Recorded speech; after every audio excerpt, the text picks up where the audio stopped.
Hello and welcome to The Lucky Roll, an eclectic channel for eclectic games. And today we are previewing Morrigú, an upcoming Kickstarter game by Irish designer Kieran Henry and publisher Hencro Games.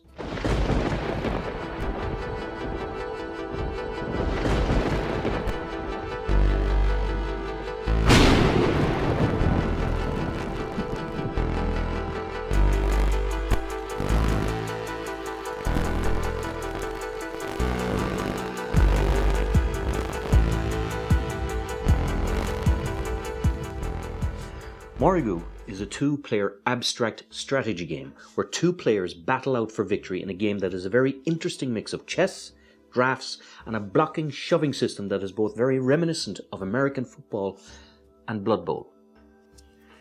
The setting is ancient Celtic Ireland, roughly 400 BC, and two rival chieftains are battling for domination.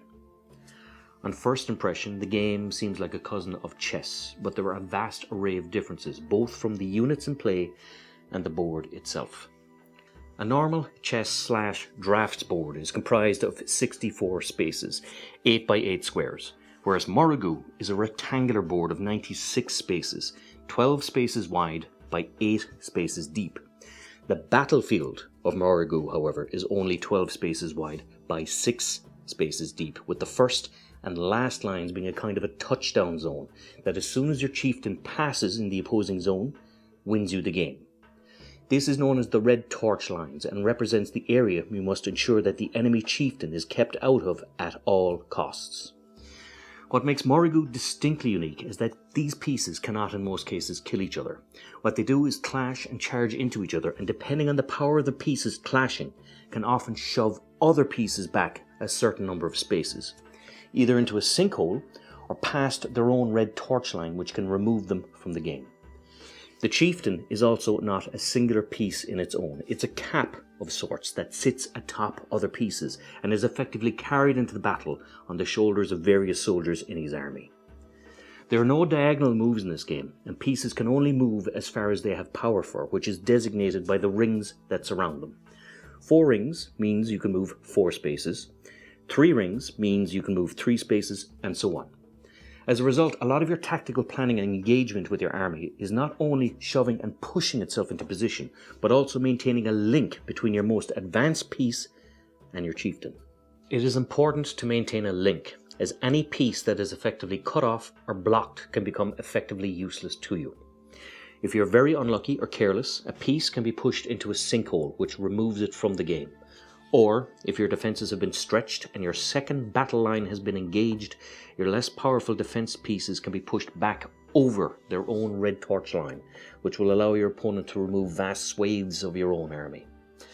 Whilst you cannot take pieces as you normally would in chess or in drafts, these would be the most common ways to remove your opponent's pieces from this game. The pieces themselves are of a beautiful quality, and the Irish Celtic vibe is reflected very impressively in them. We'll start with the most powerful piece, the Giant. A huge battle-axe shaped unit adorned with 4 rings, which means you can move up to 4 spaces and dominate less powerful pieces. The only thing that can stand up to a giant, of course, is another giant. It is naturally the most powerful playing piece in the game and dominates most other units that come into contact with it.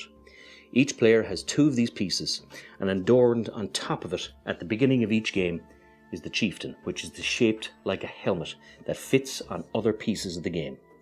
It has no ring power or rating whatsoever, so it doesn't add to the movement of other pieces that it adorns. It does, however, have an unlimited hop chain link ability, which means that it can move along a chain of pieces that are linked together either horizontally or vertically in a singular move.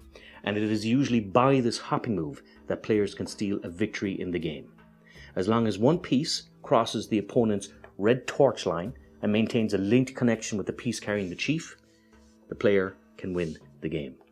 There are 2 units who are exceptions to this rule, however.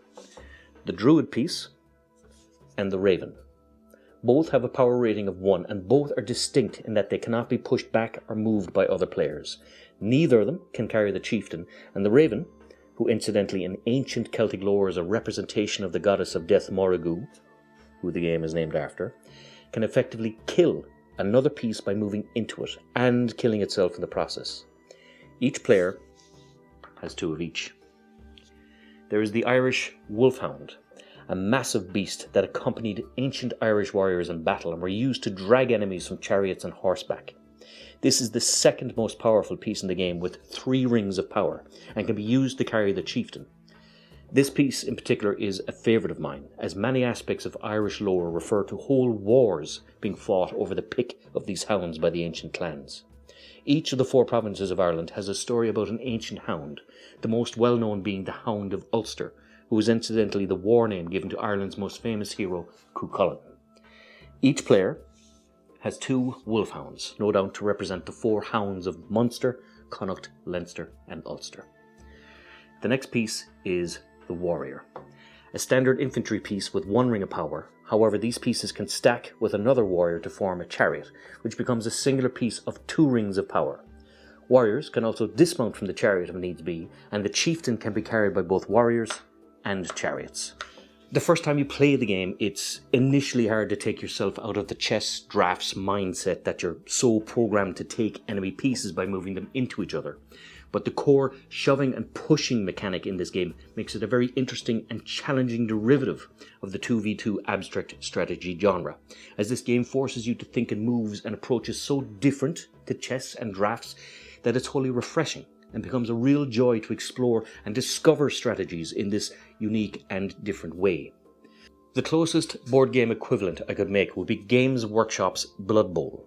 But unlike Blood Bowl, the pieces here are not so easily removed or killed, so the whole pushing and shoving mechanic takes on an American football style of block and maneuver, with the killing power of your ravens being saved for the most opportunistic moments. Also, unlike Blood Bowl, the chieftain only has to cross the finishing line once in order for the player to win the game. So a winning move can either be pre-planned in advance or sprung in an opportunistic moment with an error of judgment by your opponent. As in chess, there is the potential for a deadlock or stalemate with a repetition without progress series of moves, but unlike chess, where it results in a draw, in Morrigú this is also a valid defense move, where the attacking player must after 5 turns make a different move or surrender the game. The aesthetic style and look of the game is excellent, with the excellent quality of the pieces, and the thematic choice and vibe of the game is first rate, and it's very easy to imagine yourself as an ancient Celt playing this unique and challenging game, as it's very reminiscent of the power play and figures of the time. The artwork by Sharon Orr of Old Realms is excellent and gives a lovely Slania, High King of Ireland vibe by Pat Mills and Simon Bisley from the famous 2000 AD comic book series. Morrigú is a very interesting and promising game that was an utter joy to try and behold, and I want to personally thank Kieran Henry with entrusting us with this prototype for an early review. His Kickstarter is coming in the latter half of 2024, and I urge anyone with an interest in 2-player strategy games to check out this little gem of a game for themselves. Until next time, this is Sean from The Lucky Roll. As always, if you enjoy these videos, please like, subscribe, all that good YouTube stuff. And until next time, good luck, God bless, and stay safe.